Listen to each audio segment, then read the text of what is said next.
Pero la actualidad, como digo, tiene muchas caras. Una nos acaba de sobrecoger y este programa, aunque sea Navidad, siempre está al cabo de la calle, ante lo que ocurre, con el micrófono amarillo pendiente. Un suceso de nuevo en Gerona, de nuevo cerca de la comarca de Olot, que es increíble también, de casualidad. Un abrazo para todos los amigos de allí. Un extraño suicidio colectivo, dicen. Una pareja, matrimonio, que ha sido encontrada en el río con la mano agarrada. Esto ha ocurrido en otros casos bien simbólicos. 2 mochilas llenas de piedras. Antes, su hijo aparecía lleno de sangre y con una serie de mensajes. Acaba de ocurrir, tenemos que contarlo.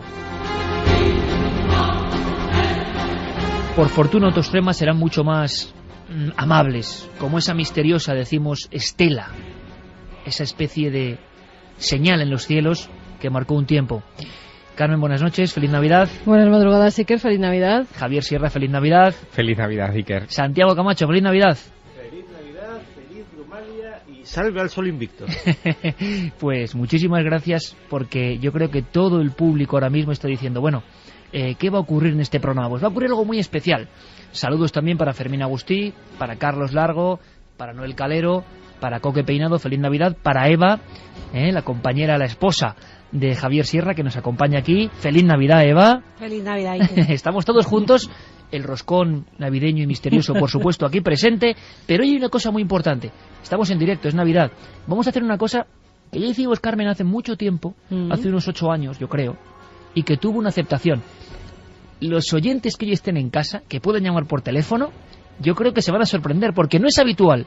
Pero es que esta noche es una noche distinta a las demás. Ya no hace falta estar en casa para llamar por teléfono, Iker. Con los móviles en todas partes del mundo nos pueden llamar a ese teléfono 900-100-800, que hoy abrimos líneas y la gente se va a dedicar a preguntarnos lo que quieran. Nosotros no ponemos trabas, que nos pregunten, que quieren saber algo del programa, algún misterio, algún enigma que quieran investigar. Ellos entrevistan 900-100-800, es un teléfono gratuito, líneas abiertas, además nuestras líneas habituales, Iker, Milenio 3. Pero vamos a ir pasando, Fermín y Carlos van a ir filtrando toda la información, 900-100-800, porque va a ser a partir de la tercera hora cuando demos paso a una hora con todos vosotros.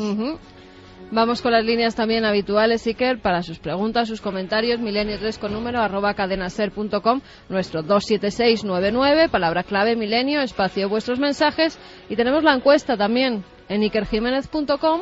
Hay una encuesta que la pregunta de la semana es ¿qué crees que pudo ser la estrella de Belén? Hay 3 opciones para elegir en esta ocasión: un ovni, el cometa Halley o una conjunción planetaria. Por el momento gana el ovni. Esta noche, a partir de la tercera hora, porque hay mucho contenido, nos dejamos entrevistar, chicos. Esto es como un tribunal de paz, evidentemente, pero aquí estaremos ante vuestros disparos periodísticos, vuestras preguntas. 900-100-800. ¿Comenzamos con qué? Pues con una escena que marcó la historia. Ha sido un problema hasta para astrónomos de la actualidad, para los primeros incluso observadores remotos de los cielos. ¿Qué pudo ser la estrella de Belén? Melchor, Gaspar.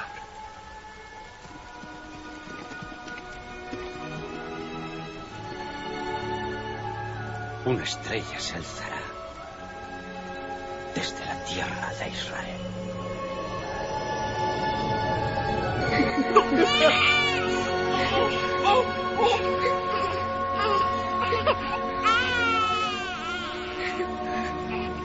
¿Creéis ahora?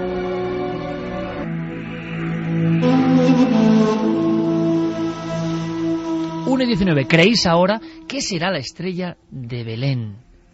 ¿Cuánto se ha hablado de esto, Javier Sierra, Santiago Camacho? ¿Cuánto, de qué forma? Hemos tenido un pequeño hallazgo esta noche que le vais a entender ahora mismo. Es un amigo que no conocíamos, director de un observatorio astronómico en Soria, y la verdad, en Borovia, y la verdad es que nos ha contado unas cosas fascinantes, posibilidades, pero es uno de los grandes signos de la historia y del misterio. Sí, además un asunto que no es contemporáneo, el debate no es contemporáneo, lleva ya varios siglos abierto, y uno de los momentos álgidos sin duda fue cuando intervino en este debate y lo subrayó de manera muy contundente nada menos que Johannes Kepler, uno de los padres de la moderna astronomía, cuando hizo una serie de cálculos basados en fenómenos astronómicos importantes que pudieron haber deslumbrado a aquellos magos astrónomos, sin duda astrólogos de Oriente, que vieron aquel signo en los cielos. Kepler lo que decía es que lo que ocurrió pudo haber sido una conjunción, una alineación planetaria de Saturno y Júpiter con el Sol, la Luna y la Tierra, que convertirían un punto determinado en el firmamento como si fuera el nacimiento de una gran estrella. Lo que ocurre es que, claro, Kepler situaba aquello, y ahí es donde se establece el debate, no en el año cero, en el momento en el que se inicia nuestro cómputo calendárico después del nacimiento de Cristo, sino en el 7 antes de Cristo. Y ahí es donde empiezan las controversias, porque entonces no estaríamos a punto de entrar en el 2010, sino en el 2017, siendo puristas respecto al fenómeno del nacimiento de Jesús. Y luego también entran otros debates, como los que sugieren que lo que se vio aquella noche pudo haber sido el cometa Halley, pero el cometa Halley no se vio en el 7 antes de Cristo, sino mucho antes, en el 12 antes de Cristo. O la tercera opción, que es la que ha generado también mucha literatura y mucho debate. Estamos hablando de un fenómeno, por lo que describen los evangelios, tanto los apócrifos como los canónicos, de magnitud cósmica, pero a la vez de impacto local, es decir, un fenómeno luminoso que aparece en el firmamento, pero es capaz de señalar un pequeño portal en una aldea. Y casi iluminar. Exacto. Bueno, según el protoevangelio de Santiago, que hace una descripción muy pormenorizada de este asunto, es el de todos los textos, digamos, evangélicos, aunque este es apócrifo, es el más detallado, dice que esa luz, la luz que irradiaba la estrella y que guió a los magos, cuando se acercó al portal, llegó a inundarla por completo de un resplandor que paralizó a todos los pastores y a toda la gente que estaba alrededor del lugar del nacimiento, y que impidió, qué curioso, Iker, impidió que nadie viese el momento en el que la Virgen paría al niño. Cuando se desaparece la luz es cuando el niño aparece en brazos de la señora, y cuando la parálisis que los había sumido a todos, incluso a los pájaros en el cielo, también se desvanece.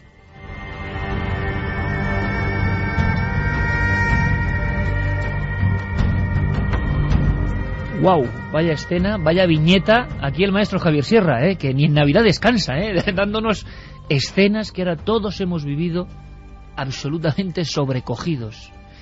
No nos extraña aquella obra polémica y muy vendida y maravillosa en su redacción periodística, en su sentimiento. Claro, Benítez, pues hay que decirlo, es lo que es, ¿no? El ovni de Belén, claro.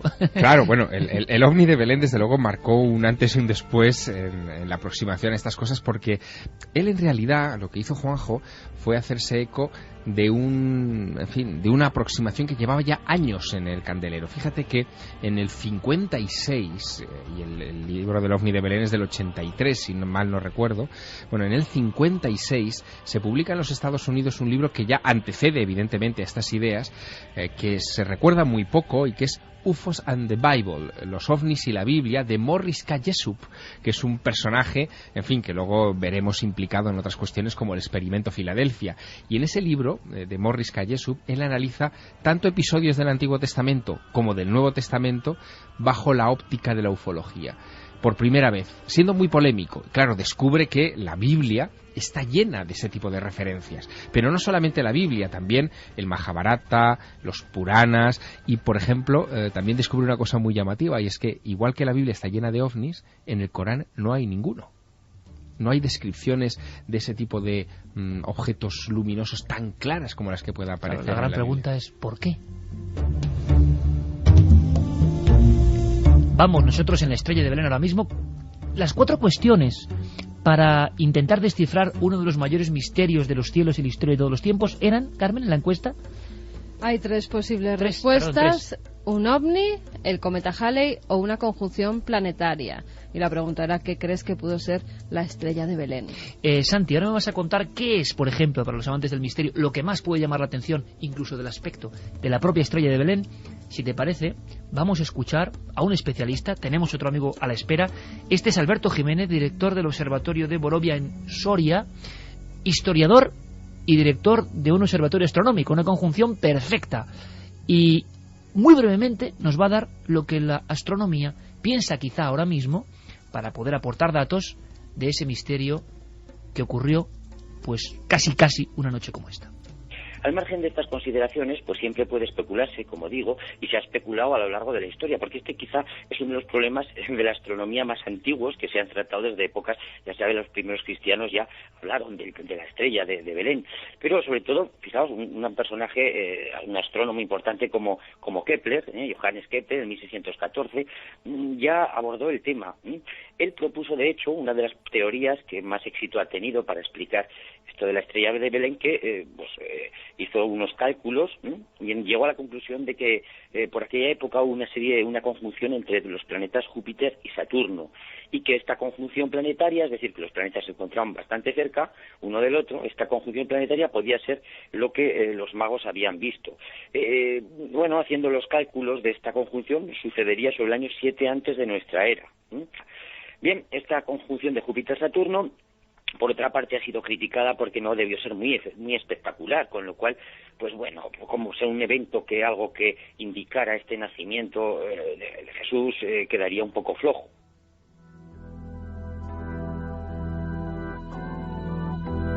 Conjunciones planetarias, explicación mirando el firmamento y, como se ha mencionado ya, un evento muy singular que en la antigüedad tenía que llamar la atención poderosamente.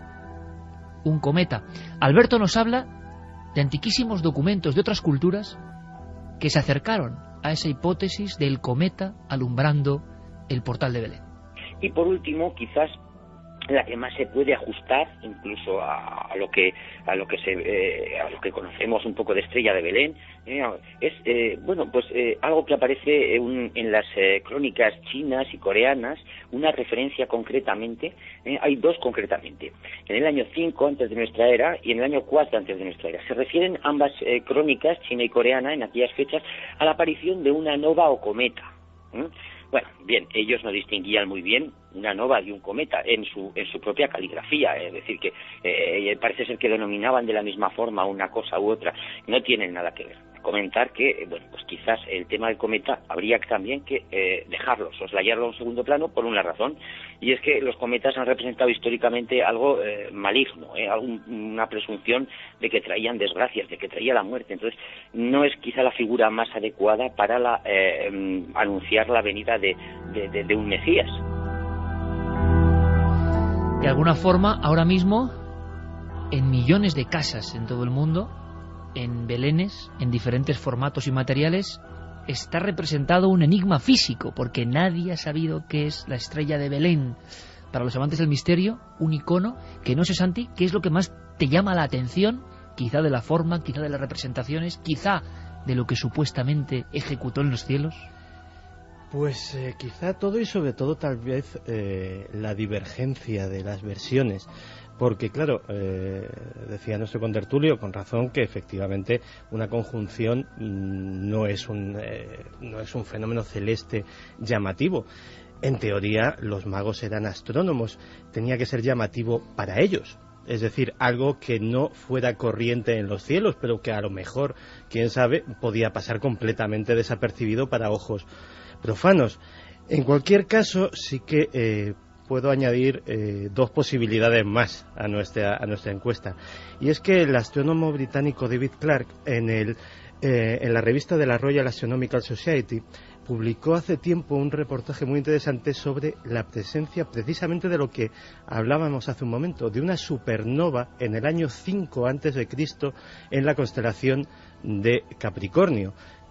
Como fenómeno celeste destacable y luminoso, desde luego tiene todos los votos para poder ser también. Y luego hay una posibilidad, que lamento ser aguafiestas, pero que no es desdeñable, que es que sea un mito. Porque tenemos el Evangelio de Lucas, donde se hace caso omiso de estrella de Belén, de Reyes Magos, y de hecho todo el episodio de los Reyes Magos está muy unido a un episodio bíblico que es la matanza de los inocentes.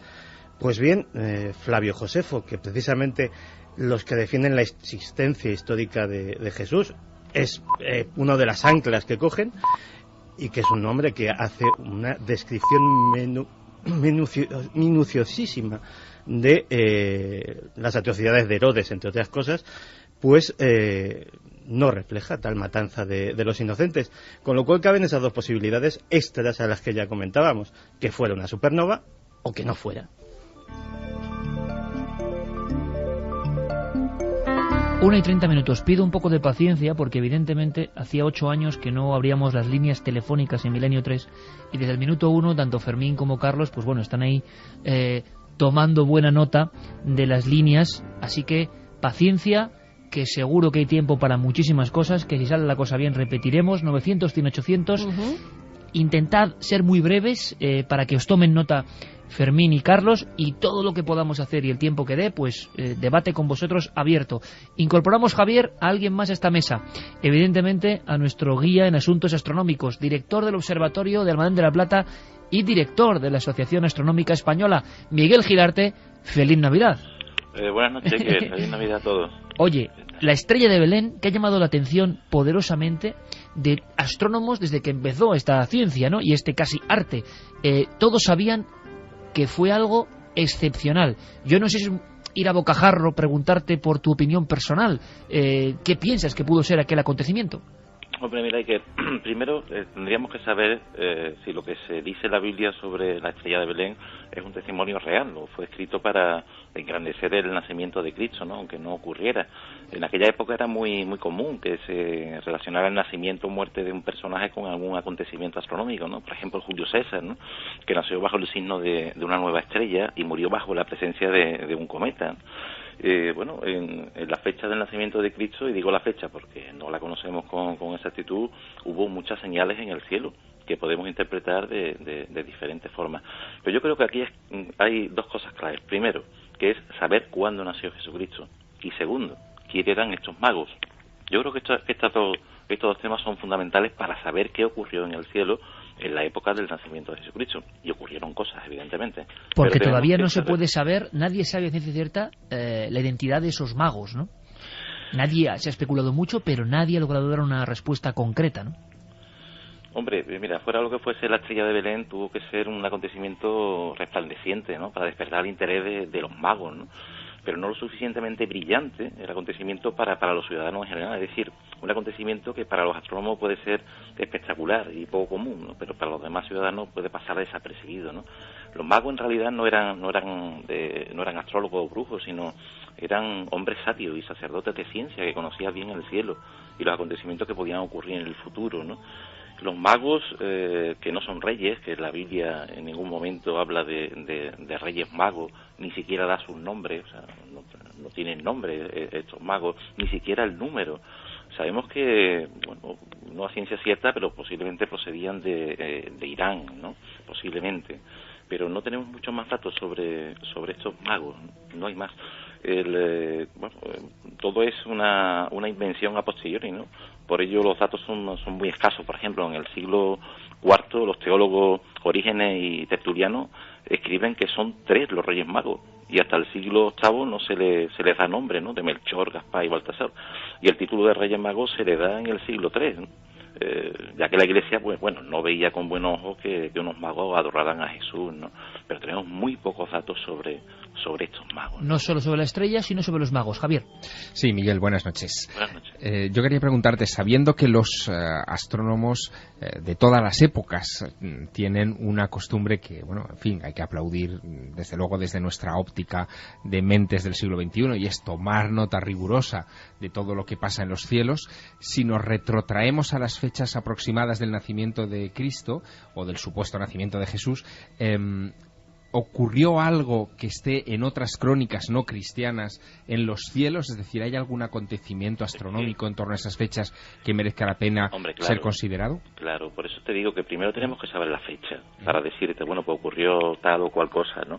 Realmente... Pero podemos determinar la fecha al revés, encontrando el acontecimiento, buscando, ¿no?, la estrella, estrella, ¿no? Quizás sepamos el instante de la escena del portal de Belén, si es que ocurrió así. Es que, verás, aquí en Europa no se registraban los acontecimientos celestes. O sea, por ejemplo, los cometas, se pensaba que era, bueno, pues gases de nuestra atmósfera. Quien registraba aquellos acontecimientos eran los chinos. Qué curioso. Ahora escuchábamos, Miguel, a Alberto Jiménez hablando de crónicas coreanas y chinas, claro, que habían descrito perfectamente la presencia de una nova o un cometa, y sin embargo en Europa, que siempre nos hemos creído el culmen, no teníamos esos registros tan detallados de Oriente. Porque aquí se pensaba durante muchos siglos que el cielo era inmutable, es decir, que no podía ocurrir absolutamente nada, y todo lo que se viera en el cielo, de estrellas nuevas, de cometas, pues eso era de nuestro propio planeta, pero no propio del cielo. Entonces los chinos, como no pensaban de esa forma, lo registraban todo, absolutamente todo. Entonces las crónicas que tenemos de aquella época son exclusivamente chinas, pero nunca europeas. Y algún fenómeno, Miguel, me estoy poniendo en el lugar de la gente, ¿no? Como decía antes Javier en esa descripción absolutamente extraordinaria, ¿no? Del protoevangelio de Santiago, un texto apócrifo, algún fenómeno más local.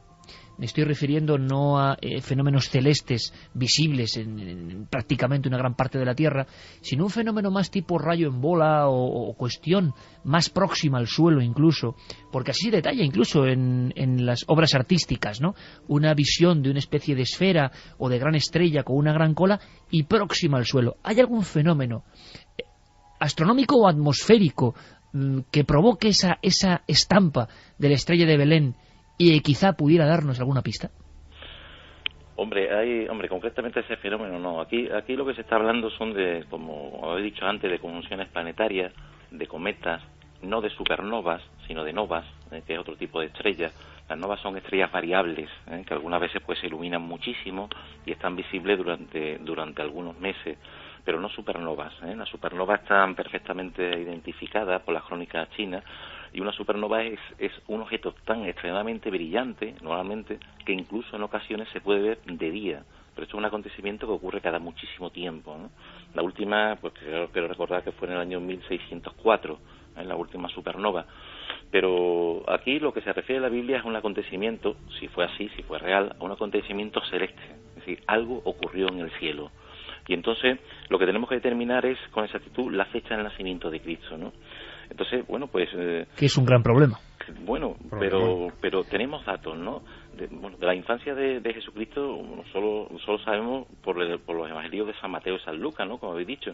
E incluso ambos difieren en ciertos aspectos. Pero el que hace referencia a la estrella de Belén y de acontecimientos de aquella época es más concretamente el de San Mateo, ¿no? Entonces, bueno, los evangelios marcan el nacimiento de Jesús en el momento en que el emperador César Augusto ordena un censo de población. Esto ocurre, lo sabemos con certeza, entre los años 8 y menos 6, coincidente con los últimos años del rey Herodes, que fue el rey, ¿sabéis? Fue el rey de los judíos, y falleció, que también lo sabemos con exactitud, en el año 4 antes de Cristo, y coincide también con un eclipse de luna, ¿no? Bueno, pues tengo aquí un texto que dice: Herodes le dijo a los magos, id allá, o sea, a Belén, y averiguad con diligencia acerca del niño, y cuando le halléis, hacedmelo saber para que yo también vaya y le adore. Claro, los magos pues no volvieron jamás, ¿no? A sabiendas de las intenciones de Herodes. Los magos regresaron por otro camino al lugar de donde partieron. Así pasó algún tiempo y dice San Mateo: Herodes entonces, cuando se vio burlado por los magos, se enojó mucho y mandó matar a todos los niños menores de 2 años que había en Belén y en todos sus alrededores, conforme al tiempo que había inquirido de los magos. O sea, por aquel entonces Jesús tenía 2 años o menos, coincidiendo la fecha que murió Herodes, en la que, bueno, mandó matar poco antes de su muerte a los niños menores de 2 años, que se conoce como la matanza, como habéis dicho, de los inocentes, ¿no? Entonces tendríamos una fecha que rondaría el año 6 o 7 antes de Cristo.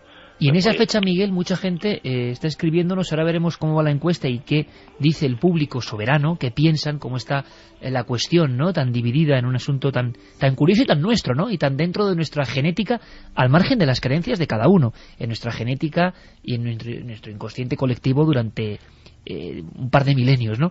El cometa Halley, tan visible, tan icónico, ¿está presente en algún momento en esas fechas, en ese abanico de fechas? No, hombre, sí. Aquí hay 2 fechas claves. Aquí o es el año menos 7 o es el año menos 5. El cometa Halley pasó en el año 12 antes de Cristo. Menos 12, sí. Menos 12. Esa está registrada, Miguel, la pasada del cometa Halley, visible desde la Tierra, ¿no? Sí. Y menos 12, Javier, parece que es imposible, que nos retrasamos. No, de hecho Kepler, cuando estudia este problema, descarta el asunto y se centra mucho en el menos 7 por todas estas cosas que nos está acotando Miguel Gilarte, pero Kepler además añade una cuestión, y es que dice que esa conjunción planetaria, que él cree que es la responsable de la estrella que llama tanto la atención a los magos, se produce en su momento, digamos, de máximo apogeo el 1 de marzo del menos 7, con lo cual nos está alejando ya en época de Kepler, en fin, la tradición ya señala el 25 de diciembre, se está alejando mucho de esa fecha ortodoxa, una fecha, por cierto, que también tiene una historia muy curiosa, porque se debatió en los primeros siglos del cristianismo muchísimo, se propusieron hasta un centenar largo de fechas distintas en los debates que se realizaron en aquella época, y al final es una especie de detective comisionado por Juan I, que es un papa del siglo VI, que se llama Dionisio el Exiguo, el que establece varias cosas como muy contundentes y que hoy asumimos. Una, que Jesús fue concebido el 25 de marzo del año 754 ab urbe condita, es decir, desde la fundación de Roma, y que nació el 25 de diciembre. Él es Dionisio el Exiguo en el siglo VI el que establece firmemente esa fecha, y además dice que Jesús murió a los 33 años en la cruz, que eso es algo que nosotros tenemos muy asumido, pero que los evangelios no dan esa fecha, no dan la edad de Cristo cuando muere en la cruz, es algo que se establece, por lo tanto, 6 siglos después de los supuestos hechos. Así que eso es, en fin, un juego de fechas muy llamativo. Miguel, por lo tanto, por ejemplo, ¿tú qué crees que el público, qué es lo que a nivel popular más se ha extendido? La creencia de un cometa, una conjunción planetaria, incluso, ¿por qué no?, un fenómeno ajeno a todo esto. Se ha hablado mucho del asunto del ovni de Belén. La descripción que sabemos del fenómeno de Belén es tan extraordinaria que no se parece a casi nada de lo registrado por astrónomos tiempo después, o eso tiene que ver con la expectación e incluso el mito que rodeó aquella primera observación. Hombre, yo remitiéndome a la fecha, como ha dicho Iker, o bien ocurrió la conjunción planetaria, que de hecho ocurrió, o bien ocurrió lo de la nova, esa estrella que brilla tanto en el año menos 5, pero pudo ocurrir otra cosa. Es decir, no nos tenemos que ceñir solamente a un acontecimiento. Tal vez no fue un solo acontecimiento astronómico el que indicó el camino a los magos hasta Belén, sino la suma de todos ellos, ¿no? O sea, los magos podían haber visto las primeras señales del nacimiento del Mesías con la triple conjunción planetaria entre Júpiter y Saturno en la constelación de Piscis. Y luego describirlo como una hilera, prácticamente. Claro, en diciembre, esto ocurrió en diciembre del año 7, ¿no?, antes de Cristo. En febrero del año 6 antes de Cristo se produce un nuevo acercamiento de los planetas Júpiter y Saturno, y otro invitado que estaba allí, que era Marte, que se cuela en medio de los dos, ¿no? Los tres en la misma constelación de Piscis, y los magos ante tales acontecimientos que serían señales del nacimiento del Mesías anunciado por los profetas, estarían preparados para partir, ¿no? Hasta que llegó la estrella, que os digo, la estrella nueva, la nova del año 5 antes de Cristo. Tal vez cuando la vieron, bueno, comprendieron que aquella era la señal definitiva, ¿no?, y comenzaron su andadura, al menos durante 70 días, tiempo en el que la nova estuvo visible hasta que llegaron a ver a Jesús, ¿no? Es decir, que pudo ser la suma de todos estos acontecimientos, ¿no? Miguel, hay un detalle que se desprende también, un poco del texto de Mateo, pero sobre todo de las descripciones de los evangelios apócrifos, que pone un poco en solfa todas estas ideas astronómicas, y es que se supone que el viaje de los magos de Oriente hasta el punto donde finalmente se produce el nacimiento de Jesús dura varios meses, y estos fenómenos, estas conjunciones astronómicas, no duran nunca todo ese tiempo, son fenómenos que tienen una duración más breve en el tiempo. No, pero la conjunción planetaria duró varios meses, duró varios meses, y la nova al menos duró 70 días. O sea, que una nova que también 70 días. 70 días estuvo visible a simple vista. Una nova en el 5 aproximadamente antes de Cristo, provocando algo asombroso en los cielos y que quizá marcó la historia de los hombres y nos marca hasta ahora. ¿Quién sabe? Puede ser un primer objetivo. Miguel, yo te deseo feliz Navidad, que en este 2011 se anuncie que hay vida más allá de nuestro planeta. Ojalá podamos contarlo una noche como esta, sería bonito, ¿verdad? Pues claro que sí. Y lo contaremos contigo, eso estamos seguros. Un abrazo muy fuerte, muy bien, amigo. Feliz Navidad. Feliz Navidad.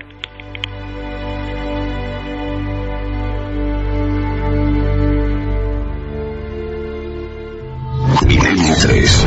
No os vayáis. Cadena SER. Nos dice Una cierta noche de invierno. Hay un libro, La guerra civil, ¿no? Tan sangrante, tan terrible si se investiga desde cualquier perspectiva, tan difícil de tratar, como decía Santi, porque ahí la gente no se los ofende, sino que es que salta, y a veces con razón. Pero también hay ejemplos increíbles, injustamente olvidados, porque la tregua de Navidad del 14 que yo he comentado, muchos historiadores comentan también que qué pena que haya sido tan olvidada en general. Y en España seguro que pasaron cosas maravillosas. Hay un trabajo de Fernando Berlín, que es verdad que es muy interesante, que se llama Héroes de ambos bandos, y cuenta historias increíbles de este tipo que ocurrieron, documentadas. Es verdad que estas cosas es el ser humano y la bondad a veces por encima de todo. Menos mal.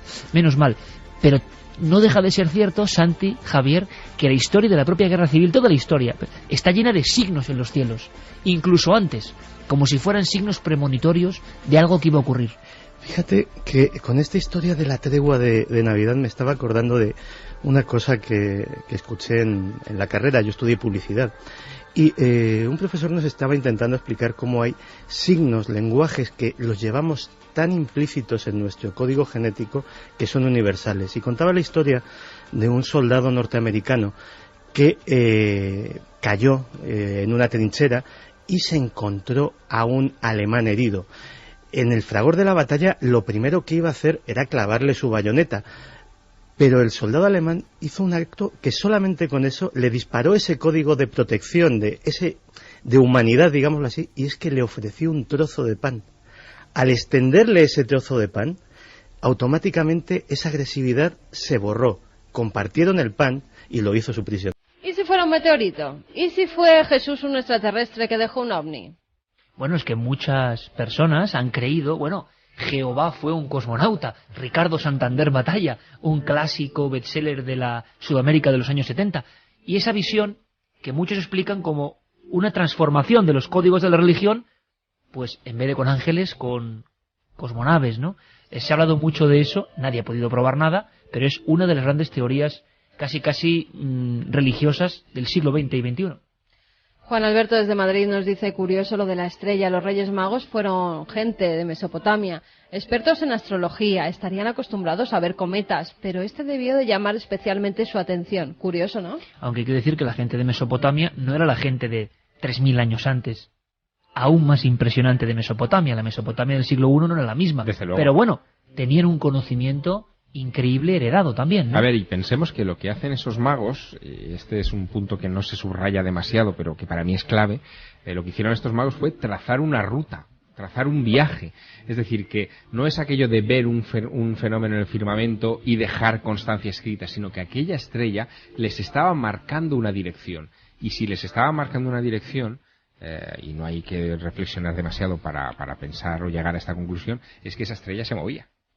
Vamos a hacer una cosa, vamos a hacer nuestro ritual de la paz en torno a una hoguera radiofónica y en torno al roscón que compartiremos en buena sintonía, muy atentos a nuestros compañeros de las noticias con toda la información, buena y mala, la Navidad no es una excepción, por desgracia, y volvemos directamente entroncando con ese monte, dicen, del fin del mundo. Están pasando muchas cosas y os prometo una feliz y periodística noche de Navidad.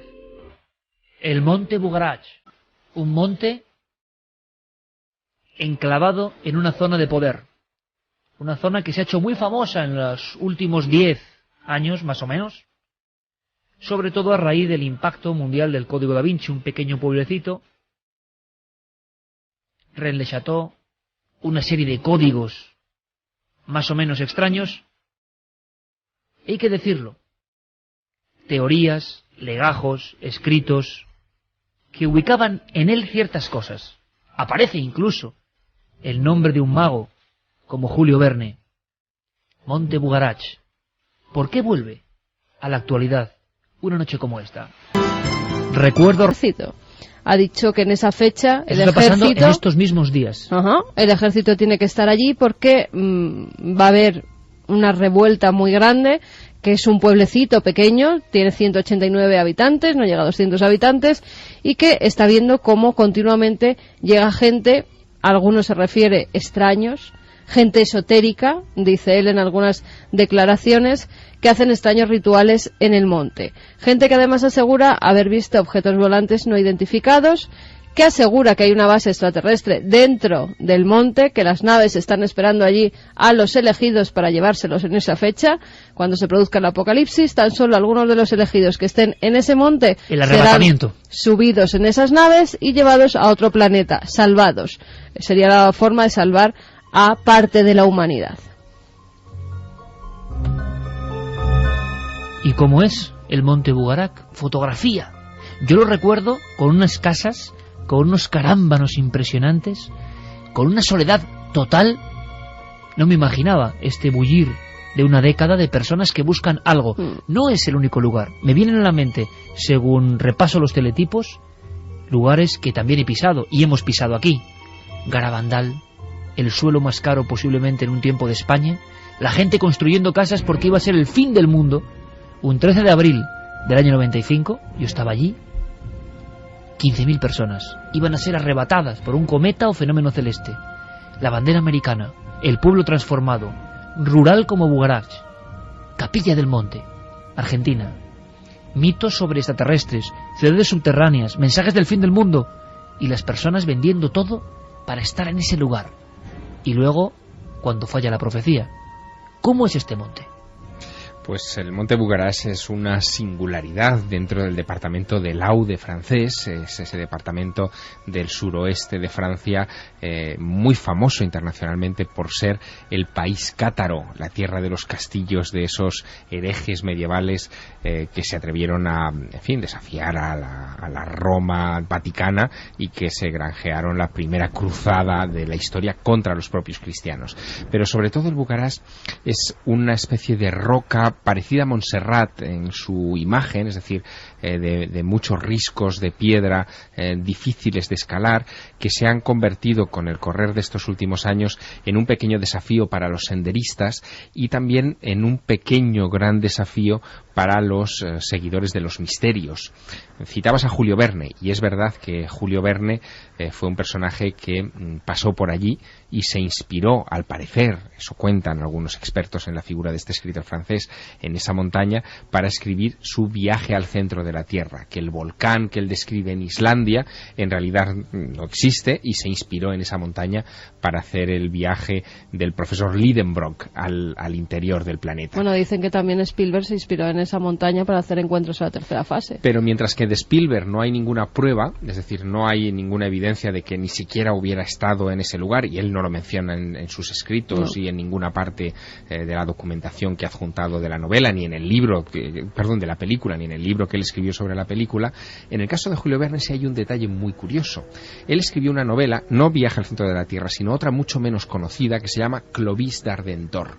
Y el protagonista de Clovis d'Ardentor es un militar que se llama el Capitán Bugarak, exactamente como el monte. Así que efectivamente Verne tenía una atracción hacia ese lugar, pero también otros personajes que después aparecerán en el culebrón de Rennes-le-Château, como por ejemplo Emma Calvé, que llegó a pasar temporadas a los pies de ese monte, que como digo es quizá la formación geológica más impresionante de esos lugares, y con el correr de los años se le han ido añadiendo leyendas a la montaña. Por ejemplo, se le ha añadido la idea de que ahí podría estar enterrado nada más y nada menos que Jesús de Nazaret, los huesos de Jesús traídos por María Magdalena. Exacto, que también se ha vinculado con otro monte, que es el monte Cardú, que está justo enfrente de Rennes-le-Château. Pero es que además también se le ha vinculado a las expectativas que tenían los nazis y que ocuparon parcialmente esa zona durante la Segunda Guerra Mundial para encontrar el Santo Grial, efectivamente. Hombre, ahí está Lombrives, ahí están unas grutas que son como bocas del infierno, kilométricas y kilométricas, algunas anegadas, profundísimas. Se afirma que en algunas galerías hay inscripciones tanto prehistóricas, esto está un poco en tela de juicio, como simbólicas de aquellas hornadas de nazis que de alguna forma seguían el asunto del Santo Grial, la muerte de Otto Rahn o la búsqueda de Otto Rahn. Es una zona muy especial. Y sobre todo, fíjate, las leyendas también se siguen gestando en nuestros días. Hoy serían, no leyendas urbanas porque estamos hablando de una zona muy poco habitada, pero sí leyendas rurales que están cogiendo mucho cuerpo, como por ejemplo la idea de que muchos excursionistas que han acudido hasta el Monte Bugarás para circunvalarlo o incluso escalarlo, han escuchado el ruido como de zumbidos que proceden de la montaña o de mecanismos como si fueran máquinas que estén funcionando en el corazón de la montaña y que se escapan por las grietas de las piedras, como si hubiera alguien abajo o incluso una pequeña ciudad o una base o algo por el estilo en el corazón de esa montaña. Probablemente esta gente a la que le tiene tanto miedo Jean-Pierre Delort, que es el alcalde de este pequeño pueblecito, se ha sentido atraída por este tipo de leyendas últimas que hablan de esas bases subterráneas y han marcado el lugar como uno de esas montañas de salvación, en fin, que hemos encontrado en toda la historia de los ovnis o de la creencia en extraterrestres de 50 años a esta parte, desde el monte Kailash, por ejemplo, donde también ha habido historias de este estilo, hasta el monte Shasta en California, donde también ha habido historias muy similares, o el mismo monte Rainier en el estado de Washington, en la frontera con Canadá, donde las historias de intraterrestres y extraterrestres se mezclan y han atraído a muchos de estos milenaristas que esperan el fin del mundo. Claro que el bueno del alcalde tiene sus razones para estar preocupado, porque haciendo una somera búsqueda por internet me he encontrado con que realmente estas leyendas a las que se refiere Javier están siendo difundidas de una manera bastante incontrolada, sobre todo en aquellas páginas. Yo no sé si calificar, ufológicas no son, de nueva era estrictamente tampoco, pero sí que hay una obsesión con un apocalipsis en el 2012, con el regreso del planeta Nibiru, del planeta X, del planeta Hercóbulos, un planeta perdido de nuestro sistema solar que regresaría en ese momento. Con esto han dado mucho la murga durante años, no han sido muy escuchados, pero han aprovechado el asunto del 2012 también, ¿no? Efectivamente. Pues ya juntan las dos cosas y leo textualmente para hacernos una idea de las cosas a las que teme el bueno del señor alcalde. Dice: ciudad cristalina, portal dimensional en el Bugarach, zona de los Atlantes. El monte Bugarach está ubicado al sur de Francia, tiene vórtices y portales multidimensionales que conectan a otros niveles de energías, y también está dentro de la ciudad cristalina donde habitan el Maestro Jesús y María Magdalena.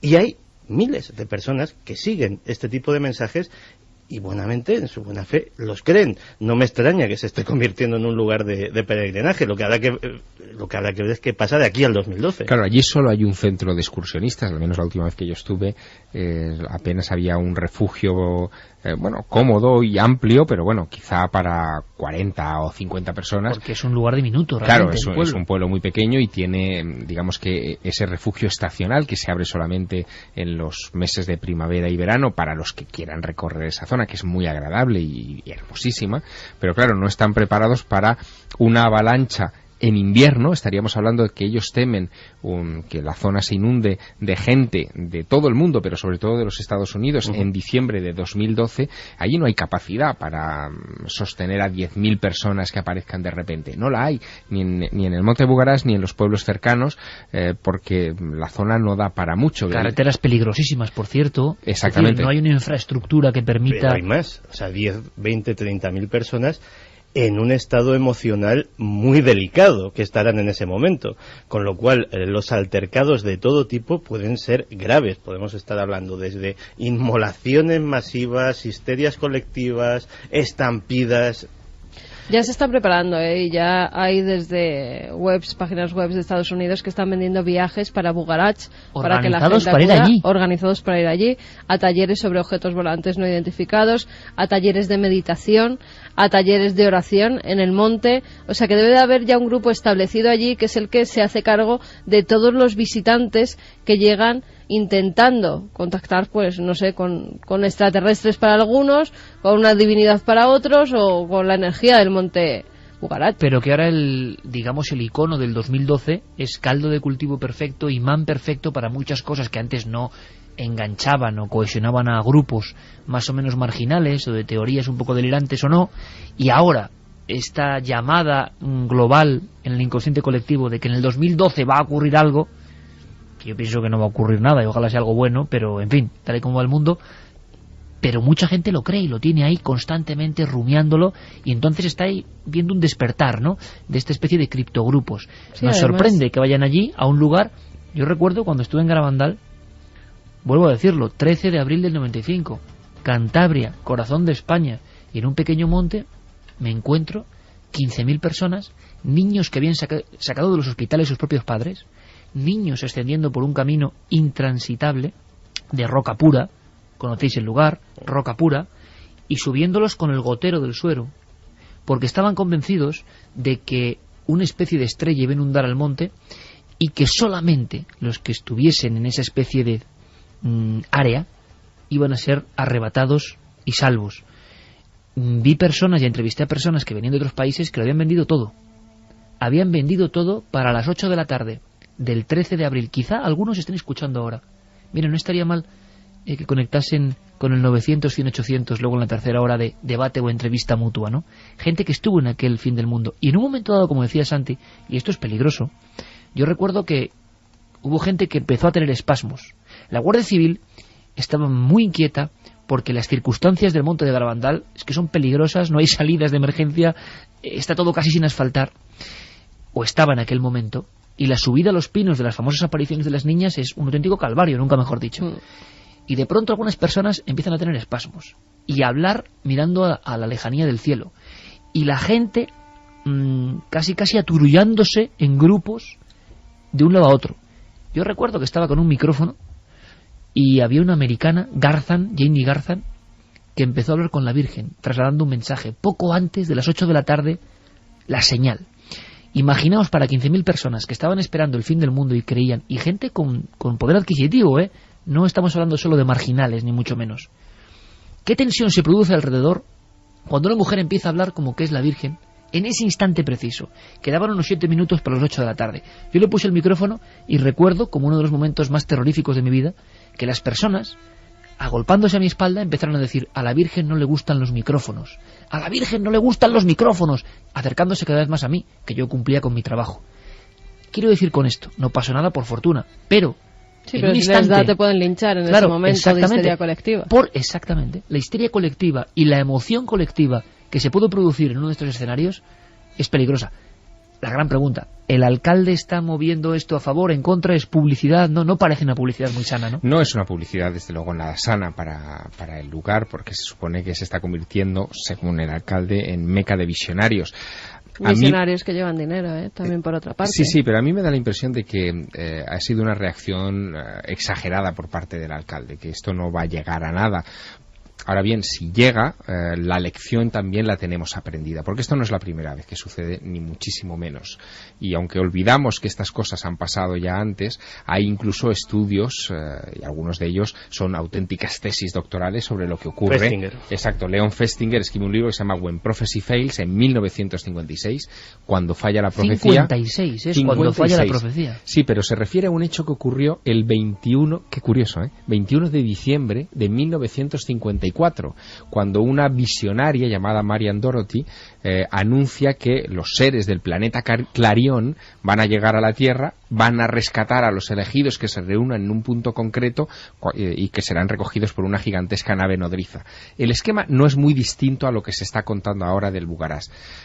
¿Qué ocurre cuando esa nave nodriza, esa esperada nave nodriza del planeta Clarión, no recoge a los seguidores de esta mujer? Bueno, pues ocurre dos cosas: que la gran mayoría se dispersa y salen de allí decepcionados porque la profecía ha fallado, pero hay un núcleo duro, un núcleo que podemos cifrar, y cifran de hecho Festinger, en torno al 10-12% de seguidores, que se convierten en acérrimos seguidores todavía más fuertes, porque creen que el fallo de la profecía en realidad es un plan, forma parte de un diseño de esos seres cósmicos para poner a prueba su fe, y que por lo tanto, si demuestran que continúan siguiendo a la líder y siguiendo, depositando su fe en ese anuncio de salvación, van a ser finalmente los elegidos.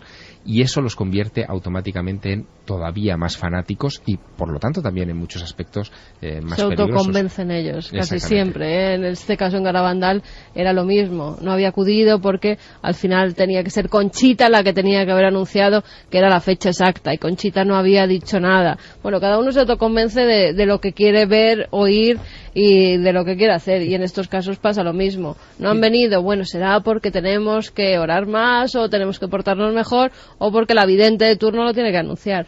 Fíjate qué revueltas y qué curiosidades tiene la vida, que cuando Leon Festinger hace este estudio lo enuncia una teoría que es la teoría de la disonancia cognitiva, que básicamente, resumiéndolo mucho, consiste en que si lo que piensas y lo que haces no están de acuerdo, es más fácil modificar lo que piensas a lo que haces que lo que haces a lo que piensas.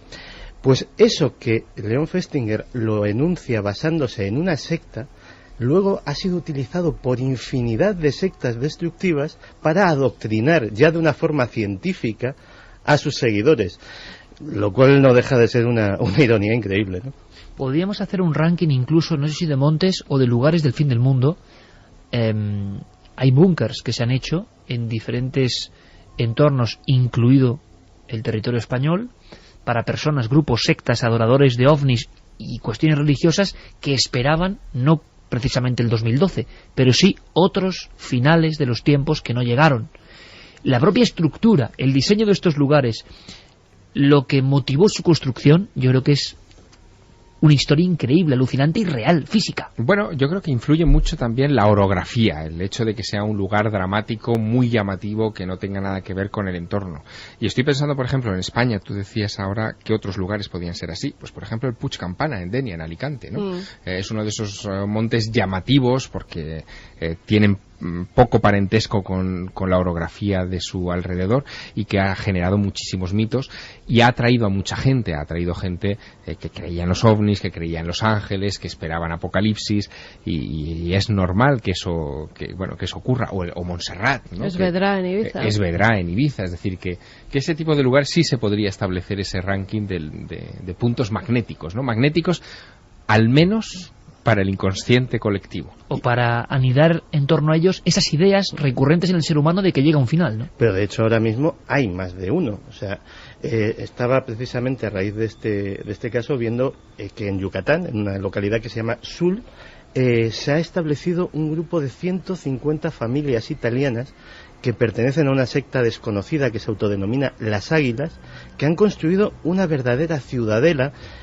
Parece ser que cuentan con medios económicos importantes, han creado una muralla de un grosor bastante considerable y que dicen los constructores locales que el interior está hueco porque lo han rellenado con una sustancia extraña que ellos dicen que les va a liberar de la radiación y las bacterias. Y se han instalado allí a meditar. Es una secta de las típicas, con túnica, que se sientan en posición de loto a sus meditaciones y a sus cánticos, y a esperar ese fin del mundo en diciembre de 2012. Y supongo que, como estos dos casos, posiblemente haya media docena o una docena de repartidos por el mundo. ¿No os acordáis también en Rusia? Iba a decir exactamente lo mismo ahora mismo. ¿No os acordáis cómo en Rusia, sí, por ahí? Que ya hasta nos leemos la mente.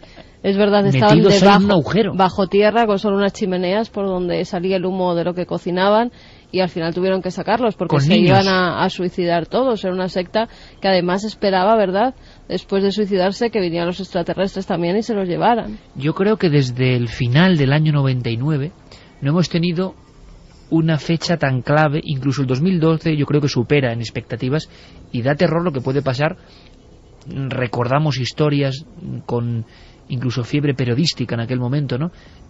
Aquellos norteamericanos, Heaven's Gate, Puerta del Cielo, sí. De altísimo nivel económico, todos uniformados con una especie de chándals oscuros y unas zapatillas de deporte, todas las mismas, de una marca muy célebre, con una especie de aspa, todos en la cama, tomando un cóctel mortal. Los hombres castrados. Y coincidiendo con el paso de una estrella especial en el firmamento, el cometa Hale-Bopp, que si no recuerdo mal fue en el año 97, y que saltó a las páginas de todos los periódicos. Y da mucho miedo, Javier, Santi, Carmen, da mucho miedo, porque Internet estaba balbuceando prácticamente a nivel global, pero una de las primeras sorpresas de Internet, a nivel de lo que puede llegar a ocurrir cuando las ideas más o menos delirantes se mezclan con la información no contrastada, es aquella fotografía en la que venía el cometa y detrás venía algo, una simple luz, una refracción, y ellos lo interpretaban como la nave que venía detrás del cometa, y todo se empezó a motivar una serie de acontecimientos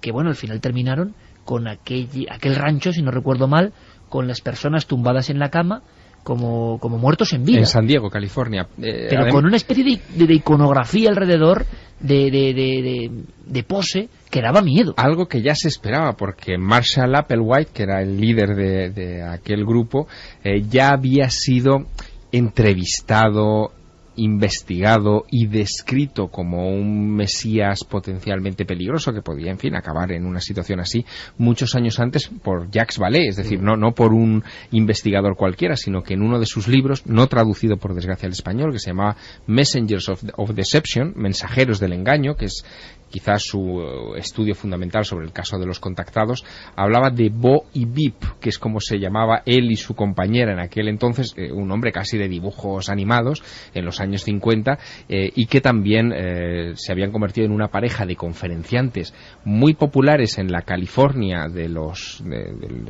años hippies, y donde habían atraído a mucha gente a esas conferencias anunciándoles de nuevo el mismo esquema, que es una fecha de fin del mundo, una posibilidad de salvación a bordo de una nave espacial y una necesidad de trascender a toda la materia, entregándoles las propiedades, el dinero, etcétera, que ellos evidentemente administrarían.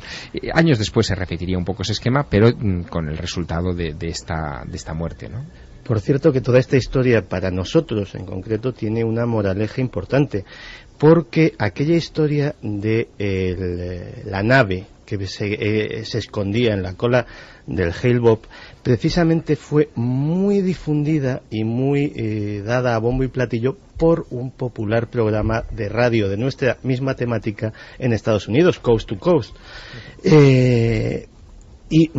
A veces, pues cuando nos dicen que somos demasiado cautos, que no nos mojamos lo suficiente, pues este es un buen ejemplo de cómo ciertas cosas no se pueden dar a la ligera, porque realmente nuestra labor es informar, pero informar de cosas dentro de nuestra capacidad contrastables, y desde luego dar una información errónea o recibir con excesivo entusiasmo noticias que pueden parecer maravillosas, pues puede tener consecuencias tan llamativas como esta. Estaremos muy atentos a todo lo que ocurre, pero fijaos que ahora se ha hecho un clima totalmente diferente. Esto es Milenio, esto es la radio, al de la primera hora.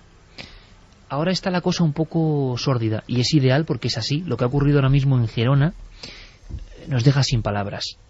También tenemos que ser cautos porque hay secreto de sumario. Ocurrió en la noche de ayer. Yo todavía estoy con los ojos como platos, y recuerdo además pequeñas escenas que hemos vivido en otros casos de contactismo. No tiene nada que ver, cuidado, pero sí escenas, por ejemplo, de personas que mueren dándose de la mano, que no es tan fácil, y es raro, e implica una muerte ritual. Claro, de película de terror, pero ha pasado esta misma noche, hace unas horas.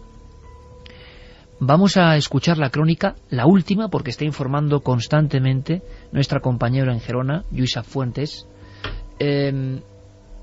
Yo no os voy a decir nada, pero hay como 3 diapositivas de una auténtica historia de horror.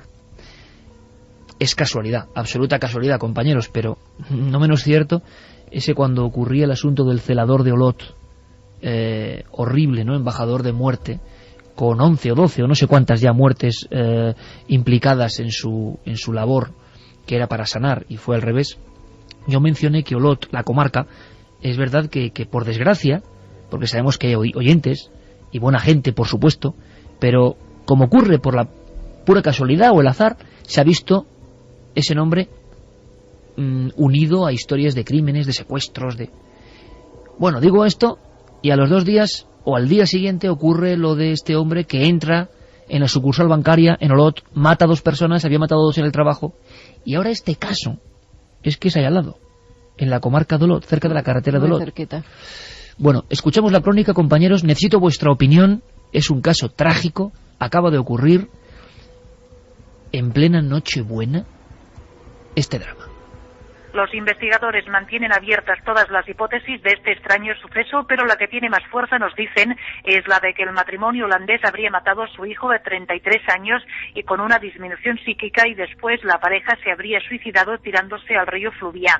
La policía centra ahora sus investigaciones en intentar aclarar si los padres cortaron las venas al chico o le indujeron a suicidarse.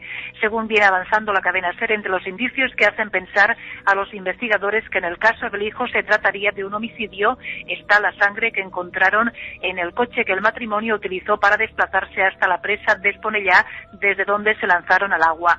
Una sangre que los Mossos sospechan que podría ser del hijo. Ayer a primera hora de la tarde, los submarinistas de los Mossos y los bomberos encontraron los cadáveres de los padres cerca de la presa de Esponellá y a 4 metros de profundidad. Los cuerpos estaban cogidos de la mano, llevaban una mochila con bastante peso para facilitar que se hundieran. Al hijo lo encontraron los Mossos muerto esta Nochebuena en la bañera de la casa de turismo rural de Seriñá, propiedad de la familia y donde vivían desde hace unos 15 años. Lo lógico ahora, 2:35, es escuchar a los primeros especialistas que con todo el, vamos a decirlo, sentido de lejanía, porque ahora mismo no hay más datos. Y la cautela, con toda la cautela claro, del mundo. Porque no sabemos qué ocurre, pero es un hecho desde luego extrañísimo. Se ha hablado de notas de suicidio colectivo, la prensa está dando diferentes vertientes y diferentes versiones. Paco Pérez Avellán, el gran maestro de periodistas en el asunto del crimen, nos daba así su primera valoración de este hecho ocurrido hace apenas unas horas. Pues, hombre, tenemos todavía pocos datos, pero lo que sabemos de las notas que se han dejado y la apariencia general de la investigación indican que podría tratarse de lo que se llama un suicidio ampliado, según los expertos.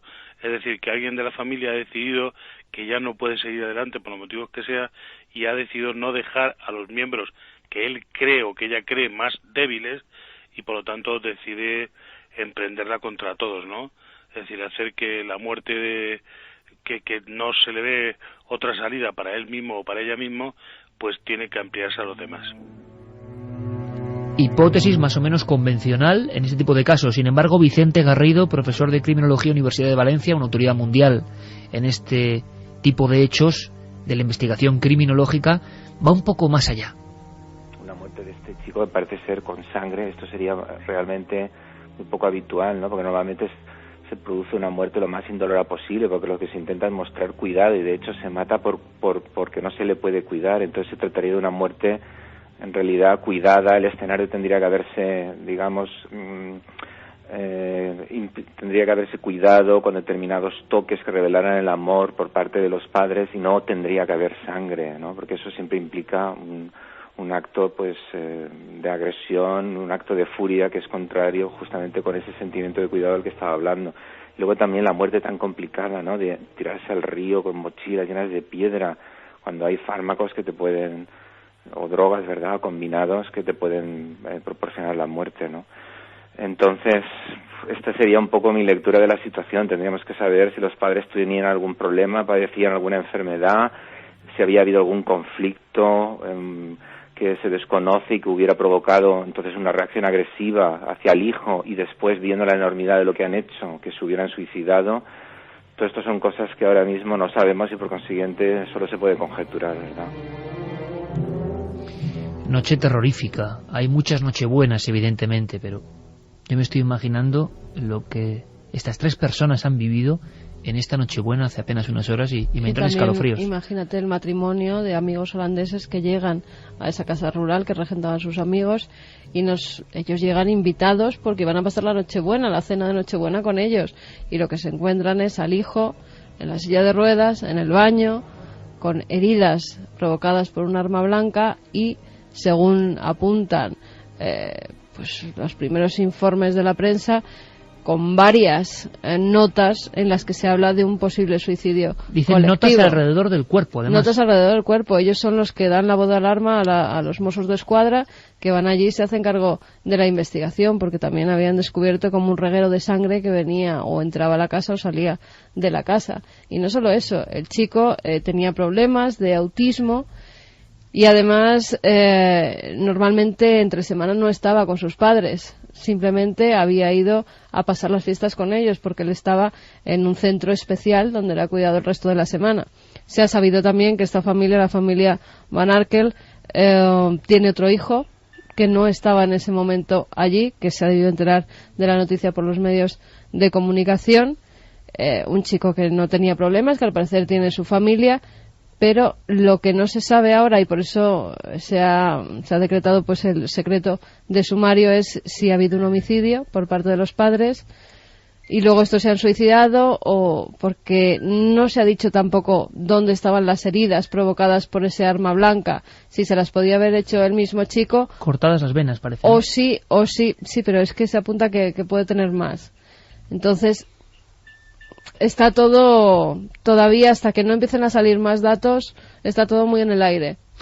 Primera valoración, compañeros. Pues a ojo de buen cubero, evidentemente premeditación no había.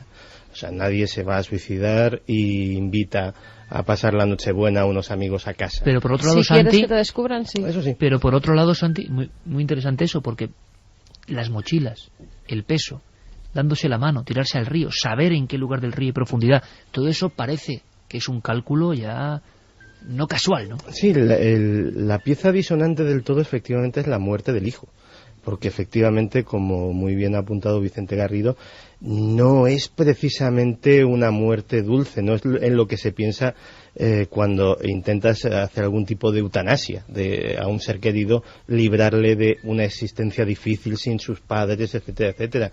Desde, no por dar ideas, pero desde cosas como la asfixia, las drogas, el gas, hay 20.000 métodos muchísimo menos cruentos que directamente coger un arma blanca, y claro, como tampoco se especifica la naturaleza de las heridas, pues tampoco podemos saber si efectivamente, oye, pues... Y todavía no se han revelado los datos claro. de la autopsia, no se sabe si al chico había tomado pastillas para dormirlo, si no, si estaba bajo el efecto de algún tipo de droga que le hubieran suministrado para que no sufriera tanto. Pero toda la escenografía parece como de rito, no parece una reyerta hecha con una ira tremenda y que se escapa, porque sobre todo a mí la escena que me sobrecoge ya no es solo la muerte de este muchacho, ¿no?, sino lo de los padres dándose la mano. Bueno, madre biológica y padre y tirándose al río, a un lecho del río de 4 metros de profundidad, con mochilas que han cargado previamente, conscientes de lo que van a hacer.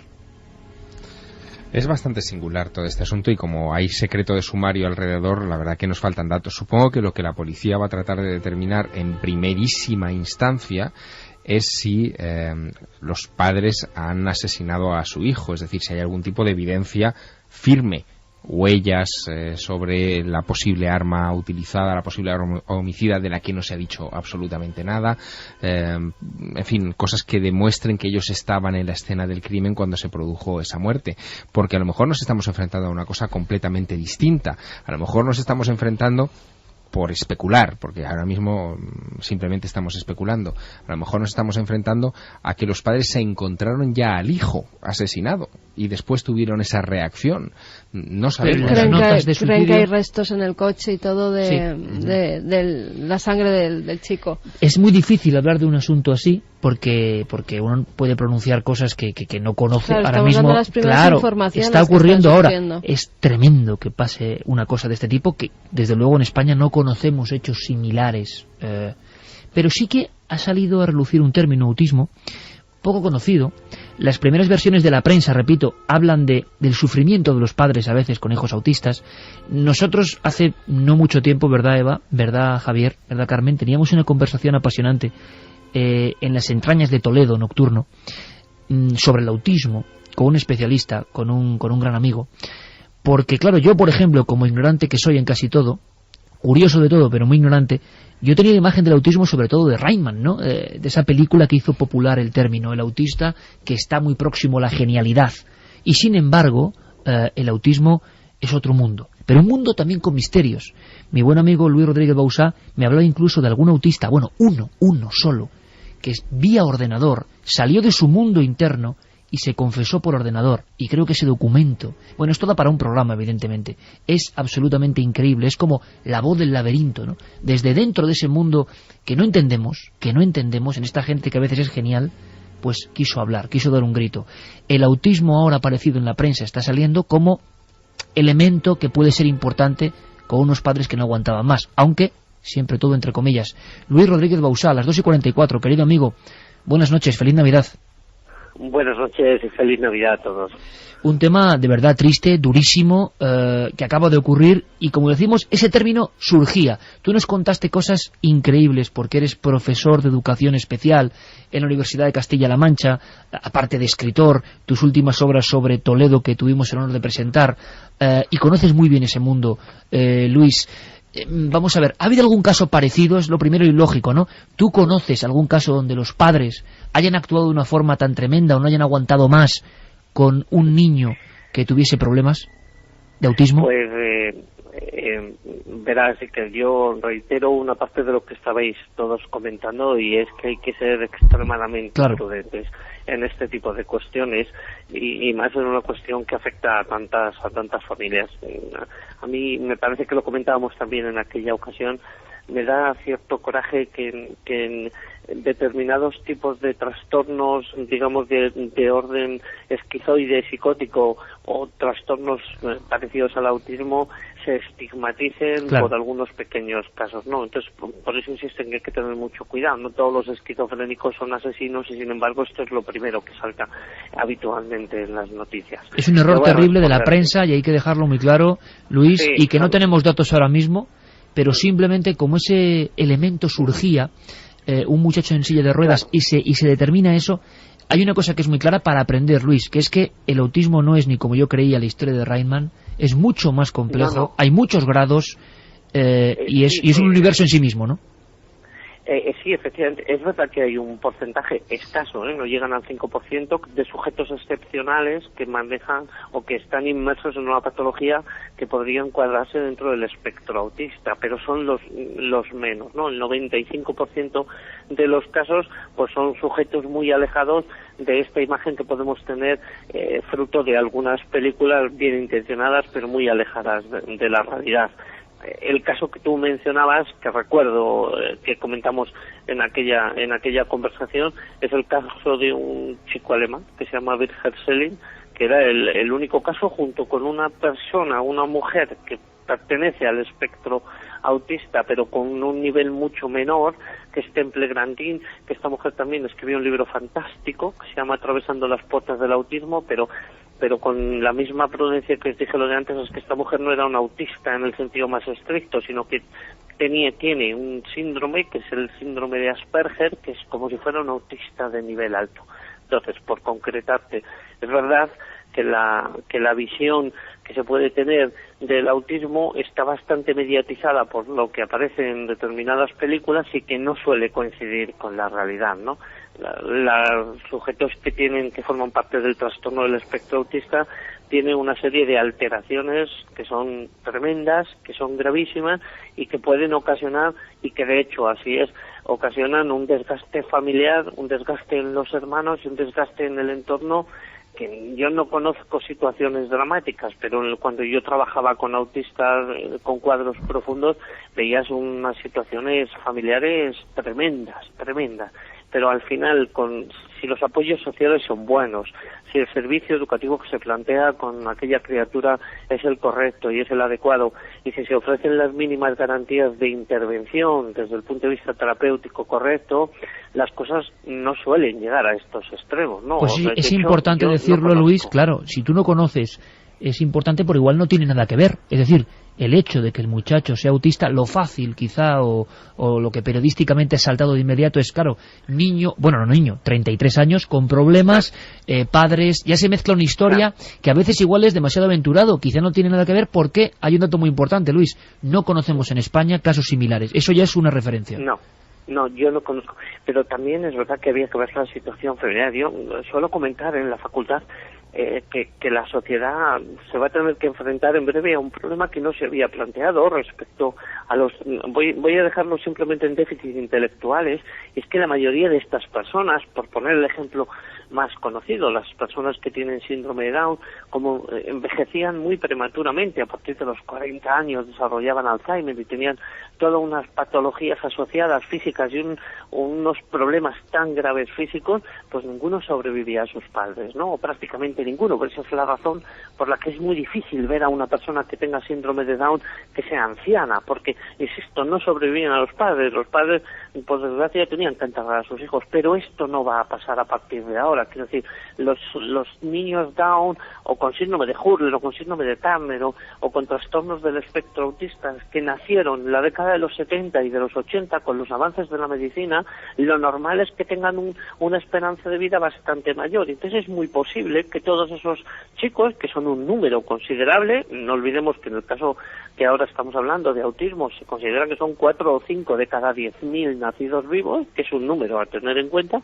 Insisto, todos esos chicos sobrevivirán, si Dios quiere, a sus padres, y entonces la sociedad va a tener un problema serio, porque no tenemos preparada ningún tipo de institución, ningún tipo de intervención, más allá de determinadas experiencias de empleo con apoyo de pisos tutelados, que creo que era el caso en el que estaba también este chico, que desgraciadamente ha fallecido, pero no era una solución definitiva. De hecho, cuando llegaban los fines de semana, y es lo habitual, o cuando llegan las vacaciones, estos chicos vuelven con sus padres, pero si les sobreviven y estos no están, como en este caso, insisto, la sociedad va a tener un pequeño pues tendremos problema. que hablar de todo eso, Luis, porque es un problema, y también hay componentes del misterio del cerebro, aunque sea brevísimamente, Luis, en titulares, porque a mí me sorprendiste, ¿no? Y yo no lo conocía. Hubo un testimonio, hablaremos de él, me parece increíble, que dentro de esa cerrazón, porque el autista, digamos, que se ha encerrado en su mundo y no comparte con los demás lo que le está ocurriendo, hubo un muchacho que vía ordenador logró dejar testimonio escrito, creo, de todo esto. Sí, es este chico alemán, escribió un libro que además existe una traducción al castellano, es un libro, si me permitís la publicidad, sin citar la editorial, porque además no lo recuerdo, es un libro que se llama Quiero dejar de ser un dentro de mí va escrito todo junto, y es como tú cuentas, sí, que eres este alemán de Berlín, si no recuerdo mal, Birger Selling, que consiguió escribir a través de la práctica guiada y asistida con un terapeuta, con un ordenador, por primera vez la angustia que supone la mente de un autista profundo. El libro es estremecedor. Tiene frases que yo me han quedado grabadas en la memoria, porque él confiesa, según va avanzando su manejo del ordenador, cada vez las frases son de una belleza, incluso poética, realmente sorprendente. Pues él cuenta que es peor que estar enterrado vivo, o confiesa que él conoce las normas de nuestra apreciada sociedad, pero que no puede cumplirlas, que se le descabala el comportamiento y que él sabe que es una molestia. Además cita para su familia: yo sé que para vosotros soy una molestia, y yo en cambio, dice él, me considero un trovador errante. El libro tiene un valor inestimable también para el conocimiento, ¿no? Y para el conocimiento de la sintomatología autista y de las pautas de intervención que todos los terapeutas debemos ejercer, porque, como tú bien decías al inicio de esta conversación, es un caso único.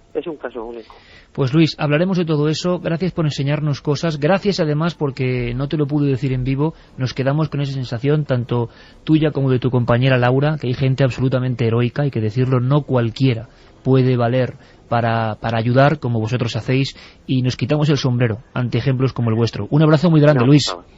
Muchísimas gracias a vosotros, un abrazo y feliz Pascua. Feliz Navidad. Gracias, Luis.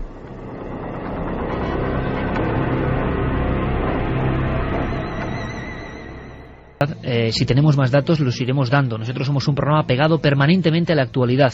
Actualidad ha sido un hallazgo increíble. Por cierto, 900, 100, 800. Y estamos ya en la frontera.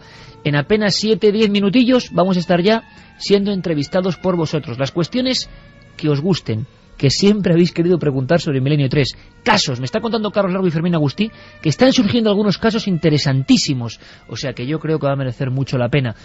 Bueno, vosotros preguntáis, nosotros intentaremos contestar a partir de las 3. 900, 100, 800, líneas ya dispuestas. Un hallazgo, ¿os acordáis del ser de Denisova, ¿no? Una nueva humanidad. Os va a sorprender porque, Javier, ¿durante cuánto tiempo hemos estado escuchando que el ser humano no se mezcló, no se hibridó, por ejemplo, con sus primos de otra humanidad como los neandertales? ¿Durante cuánto tiempo eso era un tabú? Pues durante muchas décadas, y desde luego desde que Charles Darwin formuló su teoría de la evolución, fueron compartimentalizándose estas ideas hasta llegar al dogma de que, por ejemplo, neandertales y cromañones jamás cohabitaron y casi ni convivieron. Esto se ha ido desmoronando, sobre todo gracias a los nuevos descubrimientos arqueológicos, y nos plantea algo que es verdaderamente singular y que nuestros antepasados, me refiero a nuestros antiguos más remotos, en cambio ya aceptaban como algo normal. Dice el Popol Vuh, la Biblia de los quichés, de los mayas, que los dioses, antes de crear a la especie humana tal y como la conocemos, crearon varias humanidades. Hombres sacados de maíz, hombres sacados de madera, hombres sacados de diversos elementos de la naturaleza, y que fueron sucesivos experimentos que fueron fracasando porque no cumplían las expectativas que los dioses habían depositado en ellos. Bueno, pues lo que está descubriendo ahora mismo la investigación antropológica, la arqueología, es casi eso, que efectivamente han existido varias humanidades. Varias humanidades conviviendo con la nuestra. Hace 30.000 años en las cuevas de Siberia había otros que no eran ni neandertales ni cromañones. Ya no valen todos los libros que dan esto como una sentencia. Hace un año en Murcia, en la Cima de los Huesos, hablaban algunos investigadores de la posibilidad de humanos, nosotros, cromañón, Homo sapiens sapiens, y neandertales mezclados. Fábula. Hace un año, a mí me dijeron especialistas, fábula, nadie cree en eso. Hoy el genoma de Neandertal comparte con nosotros una parte, y la última especie, los denisovianos, como los van a llamar a partir de ahora, existían y eran diferentes de ellos y de nosotros. Es increíble. ¿Quién nos cuenta? Pues bueno, otro científico, como suele ser habitual, Premio Príncipe de Asturias de la Ciencia, José María Bermúdez de Castro, director de Atapuerca. Ya nos ha contado muchas cosas, pero ahora queremos su valoración. Uno de los hallazgos de la historia. De pronto había otros, y de esos otros que estaban en las cuevas de Siberia y que no eran humanos, no sabemos nada. Y muy interesante porque sin duda nos está haciendo reflexionar sobre el modo de evolución de los humanos, sobre todo desde la última salida de África de las poblaciones humanas, de nuestra especie, en el que se ha discutido muchísimo sobre si fue una sustitución total de nuestras poblaciones por las de otros grupos humanos que habitaban el planeta, o si por el contrario ha habido hibridación. Parece que esta última va a resultar la solución al dilema, al debate que se ha tenido en los últimos años, en el que se hablaba de, en primer lugar, de una evolución local en distintos lugares del planeta.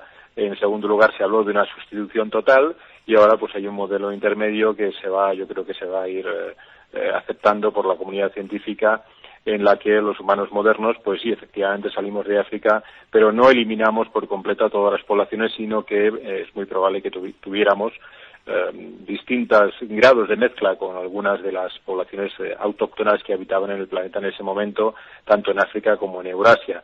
Eso parece que ha sucedido con los neandertales, de los que conservamos todavía, afortunadamente, entre el 1 y el 4% de nuestro genoma, y también puede ser el caso de estos humanos encontrados en Denisova, en Siberia.